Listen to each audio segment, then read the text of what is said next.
Hello and welcome to another episode of the Executive Hop Show. My name is Mustafa Hosseini, your host for the show. At the Executive Hop Show, we help you grow your business with simple tips and strategies from successful entrepreneurs. My guest today is Hope Horner. Welcome, Hope. Hey, thanks so much for having me. Happy to be here. Great to see you and great to have you. How's your day so far? So far, so good. Beautiful. Let me do the proper introduction to Hope, and we're going to talk about the real cost of ambition and running your business. We're going to dive into a very interesting conversation. So, Hope Horner is an award winning entrepreneur recognized as one of Inc.'s top female founders in 2023 and 2024. Named among Inc.'s top 25 entrepreneurs to watch and Entrepreneur's 11 marketing experts that could change your business. She's a sought-after voice in business strategy and leadership. As the founder of Lemonlight, an industry-leading video production company, honored with 6 times Inc. 5000 rankings and multiple advertising awards, she shares insights on scaling business, startup dynamics, and innovation in Entrepreneur, AdWeek, Forbes, and Harvard Business Review. Hope, great to see you again. Whereabout are you? I'm based in Los Angeles. It's nice. And what's it like out there? Not too bad today. It's a little bit better than Nice it and was warm? here. Yeah, nice and warm, 72 and sunny. LA is usually warm, right? It doesn't get cold often, right? Yeah, it doesn't get too hot or too cold. It's like nice, like low 70s most of the time. Beautiful. And Oh. you've always lived in LA? Nope, I actually grew up in Tennessee, East Tennessee, in a small town, and I moved out here when I was 18. So a while ago now. Interesting. Interesting. Yeah. So let's get into it. What's your story? So as I mentioned, I'm from East Tennessee, a little town called Johnson City, near Knoxville. And I knew that I wanted to move out to California since I was like 12 years old, honestly. When the chance came, when I was applying to colleges, I picked out one college. I applied to one college. It was Pepperdine, which is here in Los Angeles. And luckily I got in. So I moved here at 18 and kind of hit the ground running. Through college, I worked mostly. I did a lot of sales and marketing jobs, like kind of entry level. I worked in like gym sales for a while. And I knew I was like, I've always had the entrepreneurial bug. I've always been trying to sell something that's gotten me in trouble sometimes and sometimes been successful. But I really started my first endeavor when I was like 22 with my first company. And I spent a lot of time trying to figure that out. I obviously had no clue what I was doing. This was back in when Los Angeles had like very little tech community. So I was just sort of feeling my way through it. And then I spent a couple of years starting companies, failing, having some success, working at other companies and learning a lot, like other startup companies. And then in 2013, went to a company that was in ad tech, learned a lot about the small, medium-sized business market, and realized they were really hungry for online advertising solutions. Unfortunately, the company that I was at didn't quite make the most sense for me. So when I left there, me and another guy I worked with there thought, okay, what's the most effective form of advertising online? Because we think we have a hungry market. And our hypothesis was video. And so we thought, all right, if we can make video content affordable and accessible, we think people will buy it. And that first month in business, we literally put up a Squarespace website and started selling videos and then figured out how to make them later. That's what we've been doing for the last 10 years somehow. Beautiful. Yeah. Was there like a specific moment that sparked the idea of you and this other guy starting the business? Or an event? When we were pretty intentional about it, when we left the company we were at, it was doing like banner ads for the small, medium-sized business. And unfortunately, they're just not as effective. I don't know if anyone's ever clicked on one on purpose. So we did a bunch of research. We thought, all right, what is the most effective form of online advertising? And it was video. But that was back when video was only on like YouTube. It wasn't even native on Facebook at the time. And it was like $300,000 to make a commercial. So we knew that the great news is no one was doing what we were doing or trying to do. But also that was the bad news because we didn't have any sort of precedent for how to do it. We ended up bringing on a third co-founder right away who had the video production experience, which obviously helped bridge a lot of knowledge for us. But yeah, we really just thought it would work. And we were like, let's just spend a tiny bit of money and see if we can sell it first. Love it. So, who do you serve today, and what do you do for them?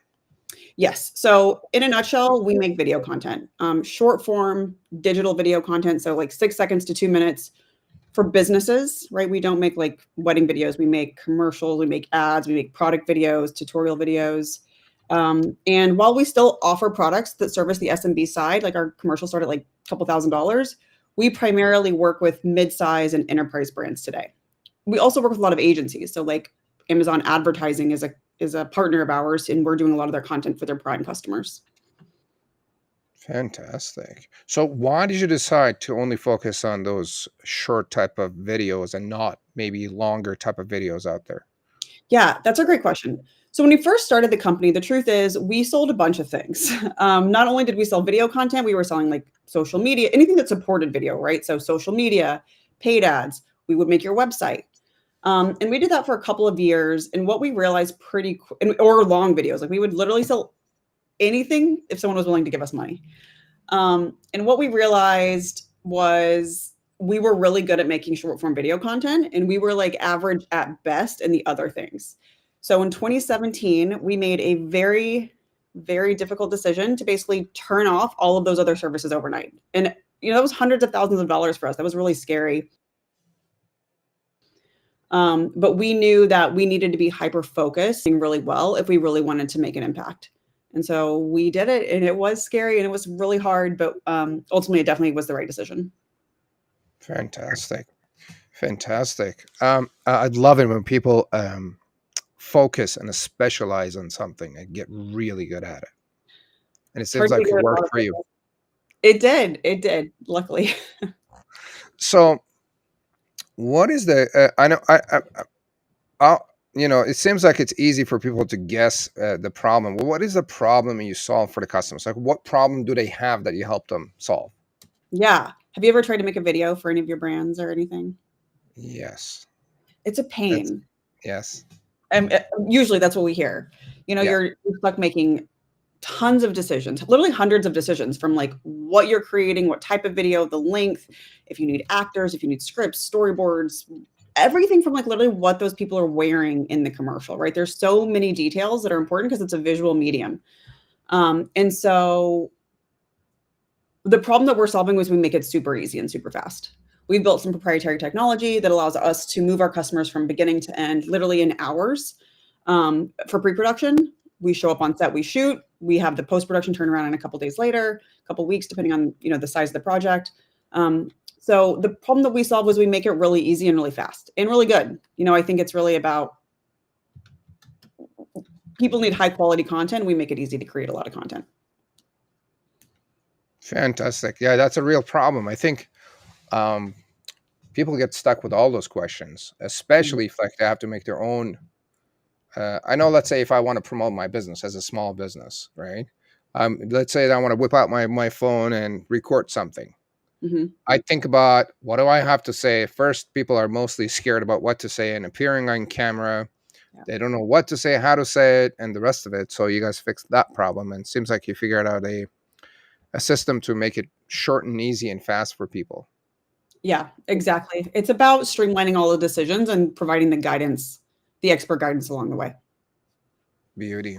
Give us an example of a client they work with. How did you find them, and what was their challenge that kind of helped you identify and be like they showed up and be like, oh yeah, we need to work with Hope and her team. Um, a good example. So one of the benefits of Lemonlight, which may or may not be relevant, but we can shoot anywhere in the world. So last year, at the end of last year, Disney came to us and they needed to shoot their like 100-year or 100 creator anniversary videos, and we were literally shooting in all of the major cities around the globe, and we had like a couple of weeks to do it. So that was something that we could do that I don't know if anyone else in the world could do that. That's one example of like a problem that we solved that's really hard for other people to solve. Speed, we're working with Drybar literally right now. We just produced hundreds of assets for them inside, very, very quickly. And I think that while we're making like 1,000 videos a month. So we make a lot of content. But I think where people really come to us and rely on us is the speed and the quality combination. Fantastic. Do you guys ever go about turning long format content into short content, like an interview or something to smaller pieces that they could use? Definitely. We do a lot. A lot of what we do is taking existing content and repurposing it for clients. So we want to make sure our clients are getting the most bang for their buck.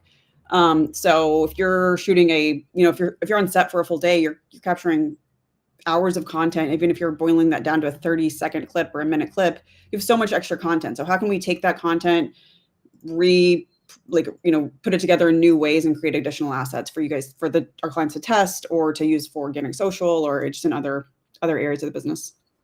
100%. I think a lot of people kind of miss out on that where they have long format content and they don't repurpose it and make it short, specifically given that a lot of platforms give you more views and exposure on short format kind of videos. Yeah, definitely. Hmm. It's important to put your content to good use. I feel like it's easy to get caught up on like the ideas and like what you're creating at the beginning that you forget about the distribution piece of it. It's important to kind of think through that at the very top so that you can account for it all. Fantastic. So I know there are a few um, video production companies out there, and they all claim to be, awesome and they're good at what they do. What makes you guys different compared to what they do?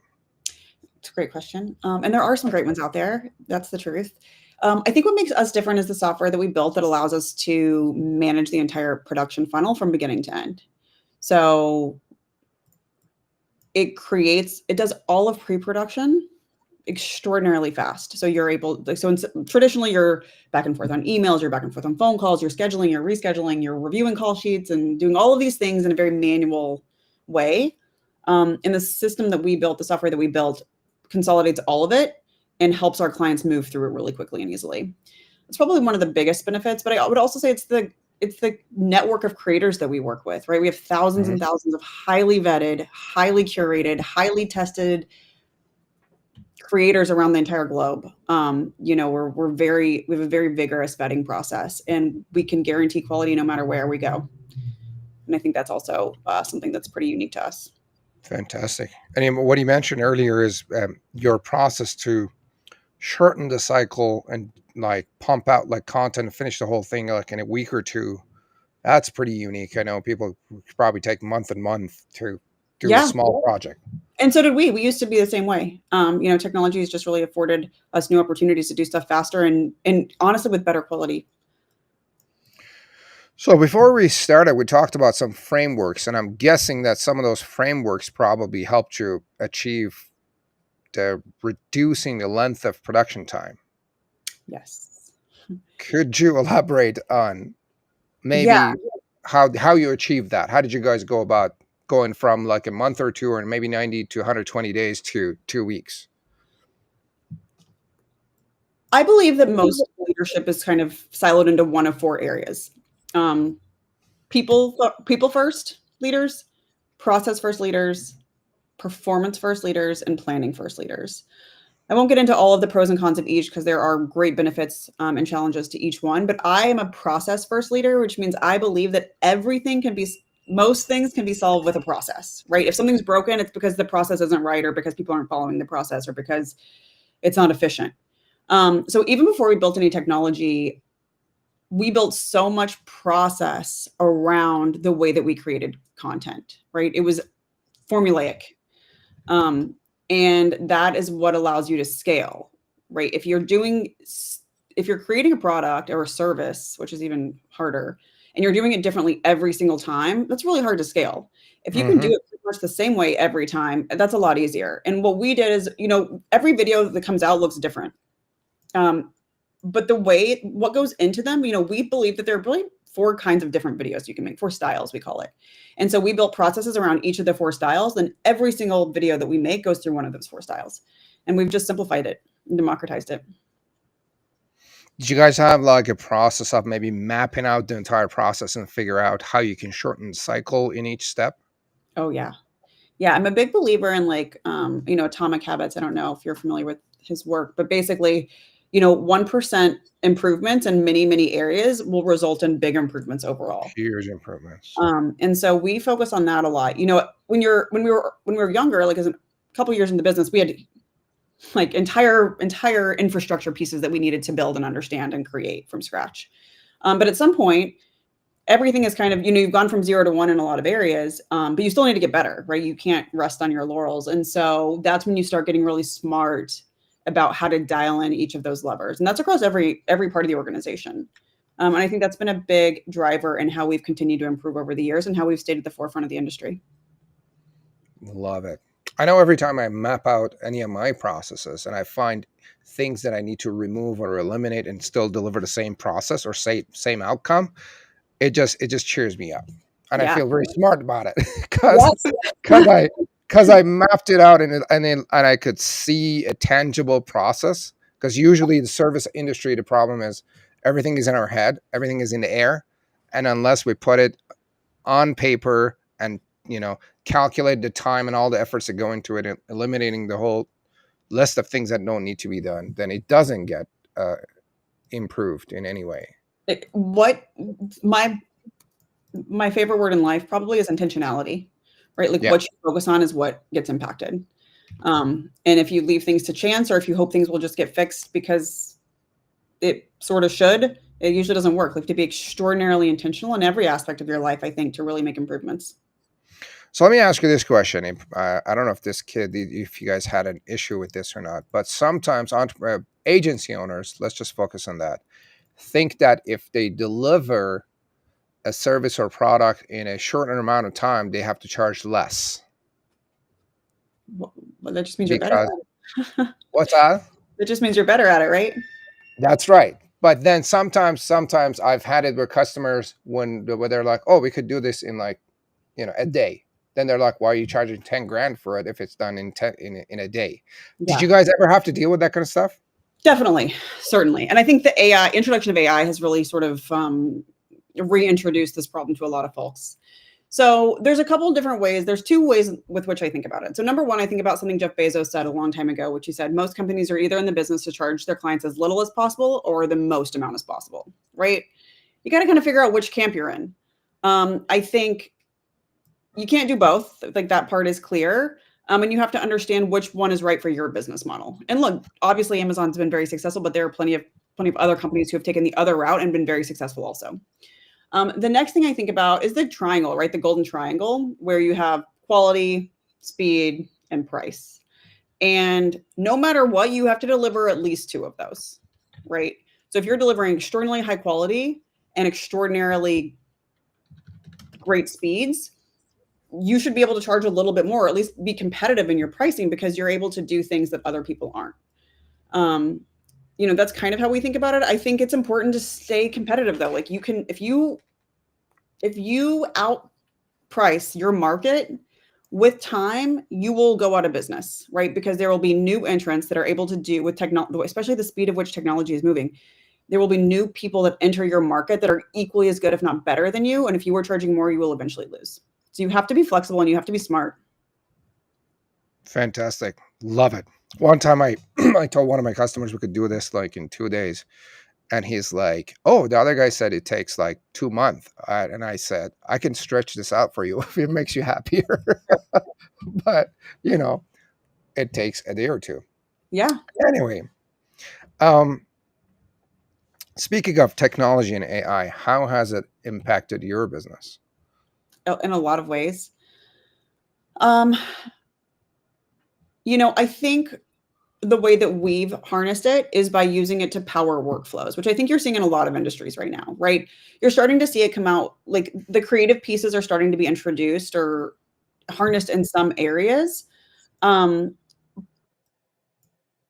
it's still kind of hit or miss. I don't know if you've tried to create any AI videos. They're interesting, but they're hard to be really useful at this point. And so I think where you're seeing it are sort of like through these AI agents and creating support for processes or for pieces of your business, to streamline them and to take out a lot of the kind of mundane, everyday kind of like work of your team, right? So like, there's no reason for teams to be copy editing anymore, which can take hours to go through for us scripts or storyboards or whatever it is. Now you can use technology to kind of help do those pieces that are a little bit less interesting for the team and giving them more time to do the things that they're more interested in. Oh, fantastic. Fantastic. Do you guys ever use AI to come up with scripts and your storyboards or the rest of it? We do. So our software, so we have a creative producer that's basically spearheading every project that we do. And they're really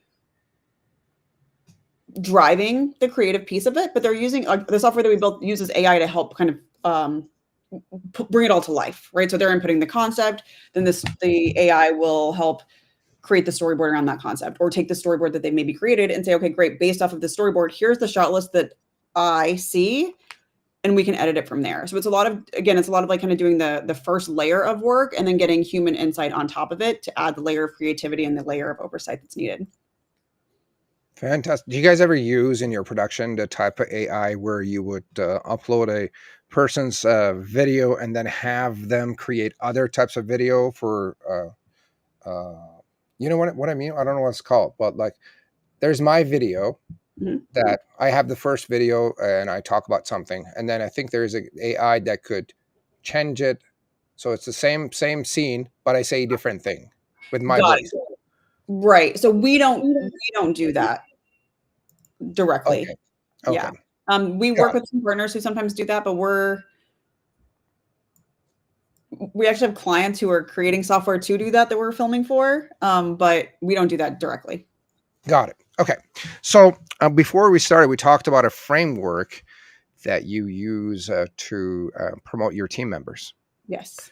I think that's a huge problem with a lot of companies. Maybe bigger established enterprises have that established, but most small, medium sized businesses don't have a framework and a policy on how to do that. And the problem I've seen is I was literally talking to my sister in law. She's been working with a company for like 8 months, and she has increased her to do list ginormously in terms of Mhm. the things that she handles, and she hasn't got a raise. And then I was like, if you don't ask for it, you're probably not going to get it. So, what is your framework on how you promote your people? Yeah, this is a great question and something we got wrong for a very long time. For years, we would get feedback that they weren't sure how to get promoted. So people would get promoted, but it was very much like who was asking and how proactive their manager was being and what was kind of going on at a macro level for the company, things like that. It was very inconsistent. Mhm. And it wasn't because we wanted it to be like that. We just didn't know, we didn't understand the kind of framework that needed to be built around that to provide that level of transparency. But I know from both being an employee before and also from having a team, it's incredibly important and it can reduce so much anxiety for the entire company. So here we do a couple of things. So first and foremost, we have very clear roles. So we have an IC path, which stands for individual contributor, and we have a manager path. And one thing that's important for us, this is kind of a long-winded answer, so I'm going to touch on a couple parts, but feel free to interrupt me with any questions. ICs, individual contributors, have the ability to make the same as managers without ever becoming a manager. I think that's a really important piece because a lot of people think that they have to become managers to make more money.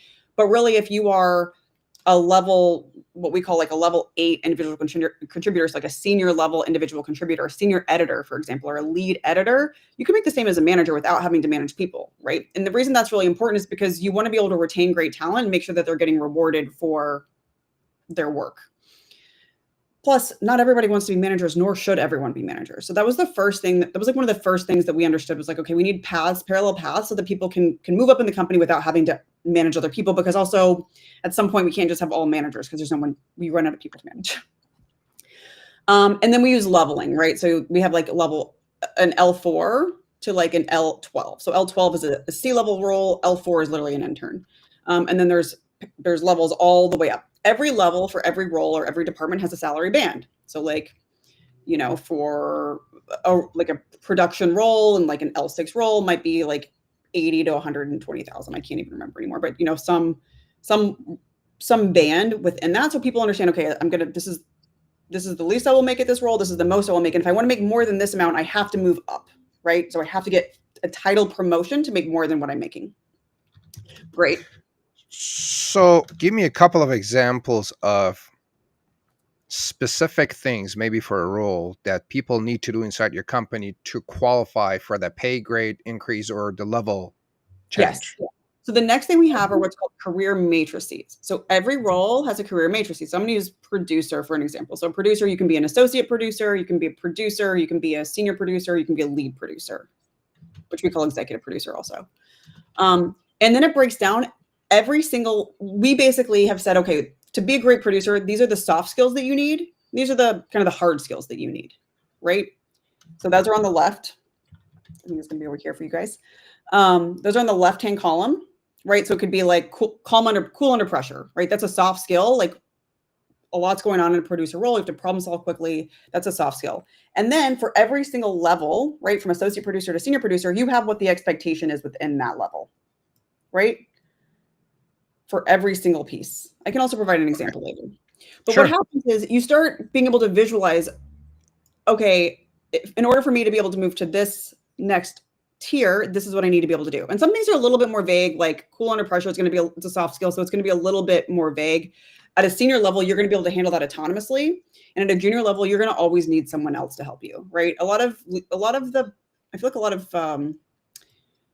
of higher level roles are really what relates to ambiguity, right? How much can you handle on your own versus you needing help? But then there'll be other more clear things, right? So like at a junior level role, you're handling our tier 4 clients only, right? These are these clients are paying this amount of money. But at a tier 1, you might be handling our $1 billion plus clients, right? So there's some kind of more clear things and some more a little bit grayer things, but we try to make it as clear as possible. Love it. And then do you guys like have like the whole framework and what needs to be done for them to move up, hand it out to them so they know exactly what they need to do? Yep. So we use Notion for everything. So everything that we do is in Notion, and they have access to theirs and others in case if they're curious about moving to another department or another role, they can access that information to see if that's really interesting to them. They can see exactly what the responsibilities are, exactly what's required to do in that role, exactly what it would take to get to the next level in that role. And the other last thing I'll mention is that we do inflation raises every year. Yes. So on their anniversary, we'll do an inflation raise. I actually learned this from the folks at Meta. So it helps make sure that people are feeling appreciated and making sure that they're moving, that their salaries are, commensurate with whatever's happening in the economy. But not that we're always giving out promotions, right? Like you don't want to over give promotions because promotions are something to be earned, and you don't want to just have to give them out because you feel like someone hasn't had, you don't want to it's not about seniority, right? It's about responsibility. And so the way that we make sure that we are taking care of everybody, no matter what, is the inflation rate. So it happens on their anniversary, and assuming they're not on any sort of PIP, like a promotion improvement plan, then they're going to get it. Fantastic.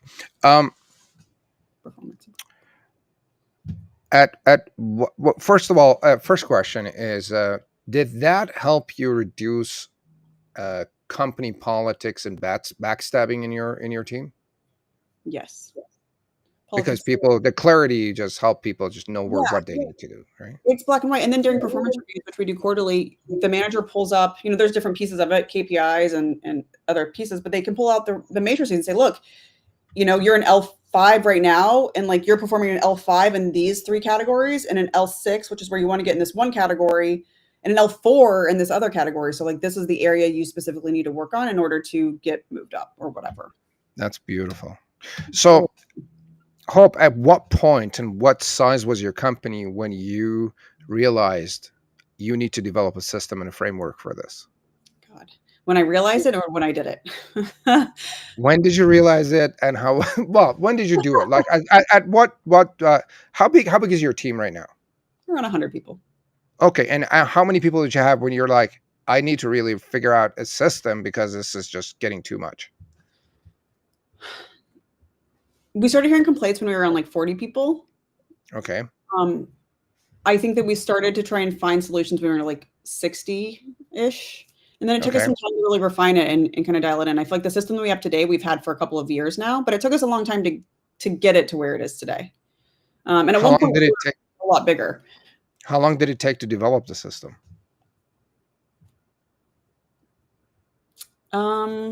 Like a quarter. Like once we knew what we wanted to make, it took us like a quarter to get every piece pulled together. Like all of the managers inputting their areas, making sure. I think the biggest thing is like you can't just do it to do it, right? Mm-hmm. It's really easy to sort of dial it in and kind of make it up, or like do it like lip service basically. It only works if it's really intentional and clear. Mm-hmm. And so I think that's the big piece is like, you have to read it over and over and over again and be like, does this really make sense? Does someone else understand this? Is this true? Like, are we really willing to pay someone more if they do these things, right? So the first pass usually happens pretty quickly, but then I think it's really about refining it and making sure it's as applicable as humanly possible so that it's actually useful. And I'm guessing that you probably have revised it a few times after you Yeah, published it? always. Yeah, we continue to, as the company evolves, as our customers evolve, as our processes evolve, it also evolves. Love it. Absolutely love it. What are some of the milestones that you guys have achieved along the way since you started? We made Is it it through too many? COVID. It's hard to think of the milestones. I can think of so many of the challenges that we've had. I think getting rid of the other services was a really big moment for us. That was in like 2017, 2018. That was pivotal. That changed a lot of what we did. Introducing scripted content. So for years, we didn't create like scripted commercials. We only did kind of corporate style, show up interview style. That was another piece that was really pivotal to our business and something that we do probably more than anything these days. Um, Hiring our engineering team in 2023.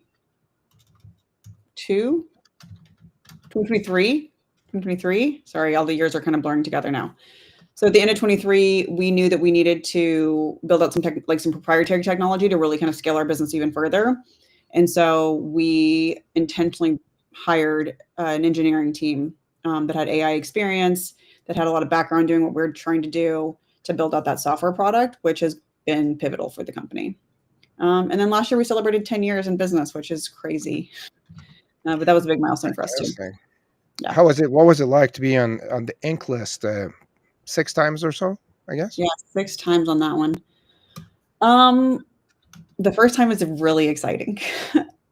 It feels like, okay, finally, like the work that we've done is being recognized by someone who really like by the publication that is their job is to rank companies. So it feels real, which I think is really helpful. I think with any award, like they're nice to have. They're not going to change your life. And that took me a long time to like really wrap my mind around. I think a lot of it is it's not what people think or what people assume or what people see is the truth. And they're great. Like they're good for the team. They're good for morale, but they're not going to change your business. Like you should not, like we don't apply. Like, first of all, I don't know if people know this, but like it's not like these companies are coming out here and just like picking you out of the woodwork. Like you apply for these awards, you pay to apply. It's a couple $100, not too much, but still, it takes effort and intentionality to get the awards. And, we were really focused on it for a while, but then at some point we're like, it's not really helping us move the needle. So like, shouldn't be a focus of our marketing team to try and get more and more awards, is the truth. Like, I know that's Yeah. kind of disheartening for people to hear sometimes, but like, that's the reality of it. And I don't know. Has it resulted in any additional business, maybe from the Inc. network Yeah, or a other? little bit, a little bit. Just knowing other people, going to some of the conferences, meeting other folks, and like, and you end up doing business with them. But that's true for any conference, really. Okay, fair enough. Fair enough. What were some of the challenges that you faced while reaching those milestones? So I think about running a business like whack-a-mole. Remember like whack-a-mole when you were a little kid where like the gopher would pop up and you have to hit it down and then Yeah. another gopher would pop up. That's what running a business is like. So every time you solve one problem, a new problem pops up. Hmm. And that has not changed. The gophers have just gotten more aggressive, um, and sometimes faster. But some of the big challenges, COVID was a challenge, obviously, for everybody, but our team was like 40 before COVID. We basically had to furlough almost everyone on our team. We canceled 80 productions overnight. I didn't know how we were going to work from home for 2 weeks, which turned into a lot longer. Coming back from COVID was even more challenging. We hired over 100 people inside of a year. We hired an entire Wow. leadership team from scratch. That was one of the most challenging times, I think, for us as a company personally. Wow. Uh-huh. Because it was just like chaos. It was chaos. And the market was so good at that time at least for our business, for a lot of businesses, but I think in the marketing arena, right after COVID, because everyone was, there was a lot of influx in cash for companies, and then there was the desire to kind of get back to work and kind of get flourishing again. And so everything was going so well that I think the truth is, like, I was like, oh, we're so smart. Like, that's why things are going so well. When in reality, it was a lot of macroeconomic trends that we were just sort of surfing, which was very helpful. But when those slowed down, which happened, I think, in like end of 2022, it was a reality check, and like getting things back on track after that. So it was like you plummeted after COVID, then we went really too far. We overhired, it was a mess. And then everything kind of the bottom fell out again. And then we were like, okay, now what? Now we had to get kind of restable, refocused. So in 2023 was really a foundational year for us. That was the word that we chose for that year, was foundation. So that we could kind of get everything back in like a stable environment, because it hadn't been for a really long time. Did you guys do any like online production during COVID? Yeah, I mean, when COVID happened, we basically came up with entirely new product offerings to offer people that we could still fulfill. So a lot of post-production projects, so animations, stock footage videos back then, repurposing a lot of content, editing packages, virtual videos. Yeah, we tried to be really creative and try to continue, like providing services to people, and we did okay. It was a little bit tough for like Q2 and Q3 that year, but by Q4 we had sort of found our way again, and we ended up having basically a flat year from 2019 to 2020, which was at that point pretty successful. Man, the building of the team, the leadership team, and hiring 100 people, that's a lot of work. It was miserable, honestly. Yeah, and you probably did a ton of interviews. It was the most chaotic time, because not only were we trying to staff, but like we had so much demand from customers, and we were trying to fulfill those services with not enough people, while trying to onboard new people, while trying to bring on leadership, and everything was just happening at 100 miles an hour, and we couldn't keep up with it. And we were, a lot of times when that happens, you end up throwing money to solve problems, and you end up being really wasteful, which you regret later. So yeah, it was definitely I'm grateful for the experience. I would do it differently next time, but it was hard. It was really hard. I could tell. I mean, hiring one person is tough. Never mind 100 people, and building an entire leadership team from scratch. Ooh, It's rough. that is painful, to say the least. So speaking of problems getting bigger and facing new problems, what would you say is holding you and your business back right now? Ooh, that's a good question. I'm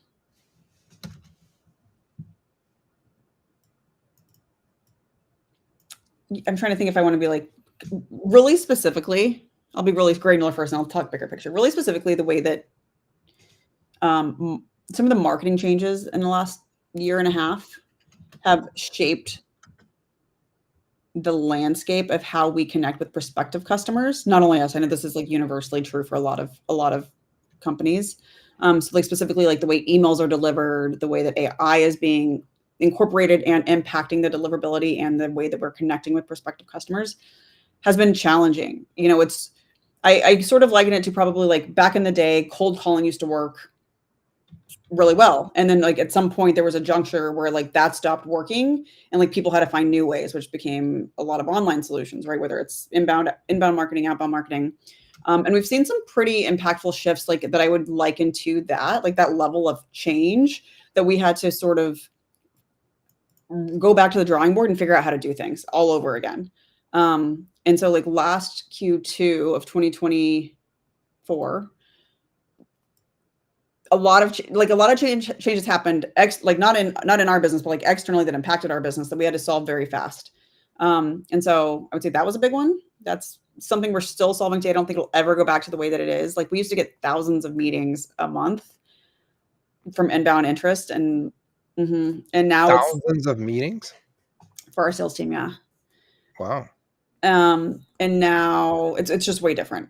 And so that's a big learning experience. For sure. And then, I feel like Dharma Shah from HubSpot, from a macro perspective, one time he said, as a startup, first you fight death, then you fight stagnation, and then you fight Mhm. complexity. And I know what it feels like and tastes like to fight death. We did that for a really long time.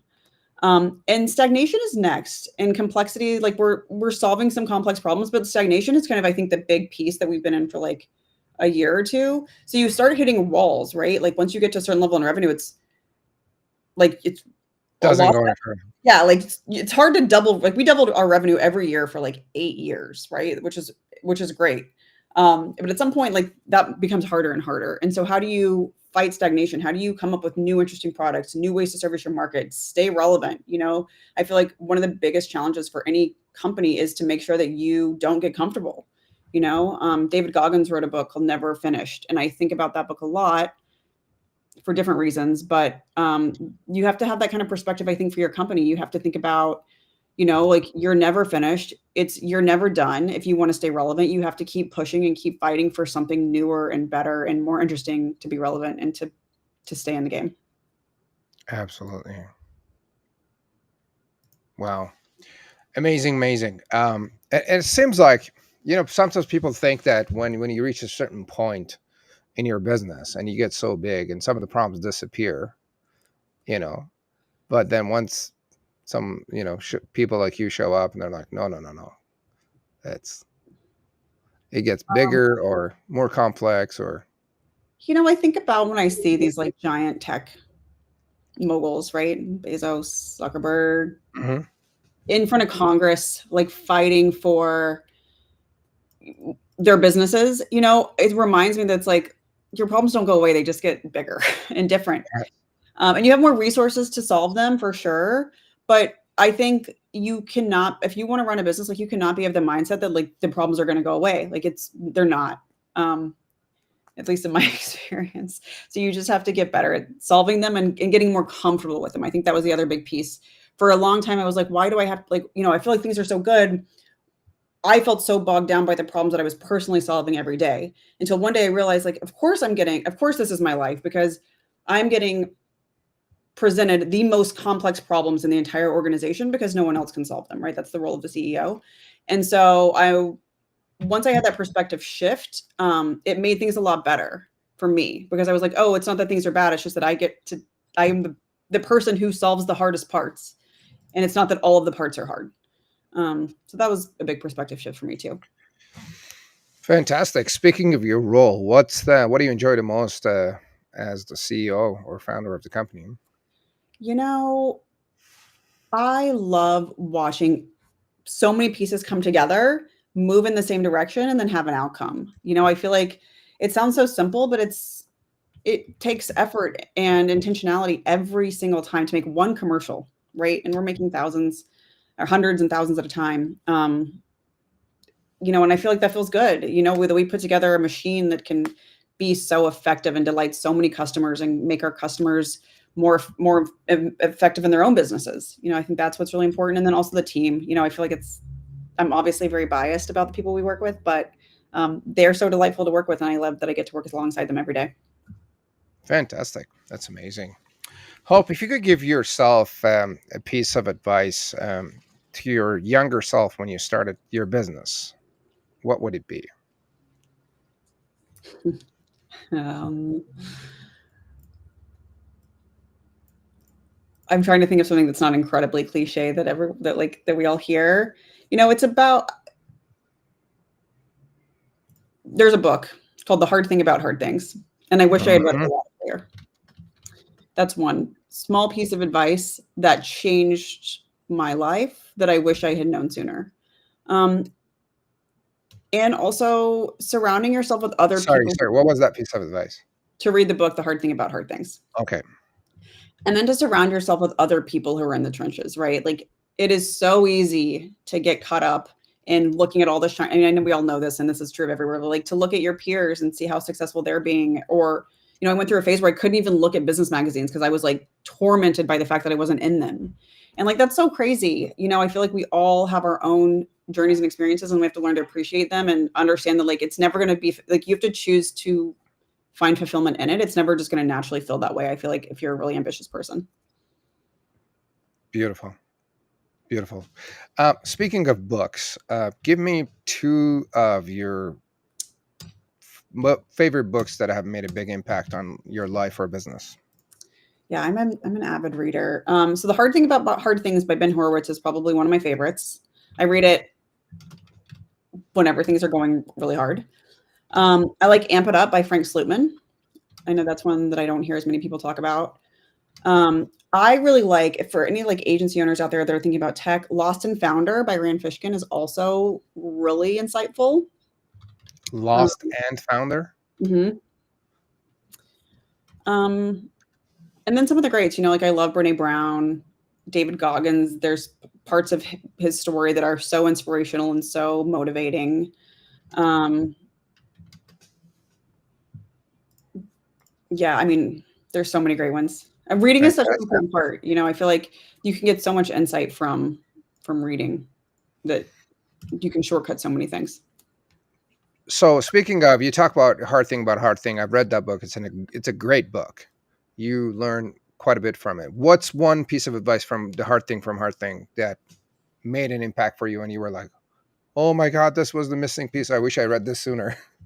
I don't know. It's that it's all my fault. Like, or that it's all my responsibility. I think as a CEO, like, or as humans, I think we want to be defensive or make excuses sometimes. And I think the one thing that I realized from that book that I'm reminded of constantly is that I signed up for this. Like I volunteered for this. And it is at the end of the day, like it is my responsibility, what the good stuff and the bad stuff that comes out.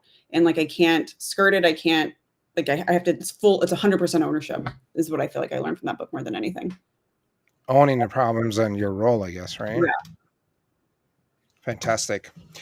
Hope, this was a great conversation. Is there a question that I should have asked and I didn't? And if I did, it would have added value to people that are watching or listening? Oh, um, I, one thing that I don't know what the question would be exactly, but one thing that has been really impactful for all of my entrepreneurial endeavors is to try and sell something before you spend a lot of money building it. I think that a lot of people want to build these brands and all these fancy things and these logos and like do all this stuff before they've even tried to sell their product. And the thing that I've learned both the hard way and the right way is that sell the product and you'll figure out how to make it if you can sell enough of it. Like when our first month in business, we sold $30,000 worth of videos using a Squarespace website that I made, which was like very embarrassing in hindsight. And we had no idea. It was me and Chad at first. We had no idea how to make. We didn't know how to make videos. Like literally zero idea. We immediately brought on a third co-founder and we figured it out within that first 30 days. But a lot of people will spend months building their business without actually trying to sell it to customers. So my biggest advice would be get out there, sell your services or your products, and then figure out how to build it. Love it. That was amazing advice. Sell it before you build it. Yeah. And I'm with you on that one. Like I see a lot of people spending a ton of money building offices, getting chairs and computers and a whole bunch of things, and they don't have a single customer. Yeah. I did that with one of my first companies. Like I wasted so much money trying to build this great thing that like I didn't even know if I could sell. And turns out I couldn't actually. So that was messy. But that's how we learn. 100%. This was a great conversation. Thank you for your time and sharing your knowledge and wisdom. You shared a ton of value and things that people could use and apply and try and test. And it was amazing. Where could people find out more about you and reach out and Yep. get in So touch? our website is lemonlight.com, Lemonlight, or you can find me on LinkedIn. I get on there from time to time. And I'm always happy to be helpful. Love it. So lemonlight.com, literally spelled out just the way it sounds. And Hope Horner on LinkedIn. Yep. That's me. Thank you very much, Hope. This was a great conversation. Gang, thank you for joining us. If you have any questions for me or Hope, put it in the comments of whichever channel you're watching this on, and we'll be happy to get back to you. And do visit lemonlight.com or reach out to Hope on LinkedIn if you need help with your videos and video production and commercials. Hope, thank you very much again. Hope you guys have a great day, and we'll see you on our next episode. Bye now. Bye, guys.